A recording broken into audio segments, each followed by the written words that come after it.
अंधेरे का अंत ऐसा लगा जैसे कोई तूफान गुजर गया हो।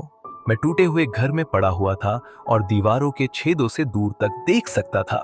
चारों ओर बिखरी धूल और टूटी लकड़ियां इस बात का सबूत थीं कि हम किसी भयानक मंजर से गुजरे थे। मेरे पैर में दर्द था, इतना तेज कि मैं हिल भी नहीं पा रहा था। अब तक मुझे एहसास नहीं हुआ था कि कल रात मेरे पैर में गोली लगी थी। अब दर्द बदतर होता जा रहा था और मेरी ताकत धीरे धीरे कम हो रही थी। मैंने नयन और वान की ओर देखा, जो पास ही सो रहे थे। शायद थकान इतनी थी कि वे गहरी नींद में थे। उनके चेहरे पर शांति थी, लेकिन मुझे पता था कि जागने के बाद उन्हें भी वही दर्द महसूस होगा जो मैं कर रहा था, शारीरिक भी और मानसिक भी।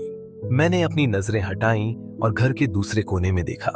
वहां सूफी थी, उसकी कमीज पर खून के धब्बे थे और वह निसान के पास बैठी थी, जिसकी छाती में एक बड़ा छेद था। मैं समझ गया कि वह अब इस दुनिया में नहीं था। सूफी ने मुझे देखा। उसकी आंखों में आंसू थे, लेकिन उसके होठों पर हल्की मुस्कान थी, जैसे वह अपने दोस्त को आखिरी बार अलविदा कह रही हो।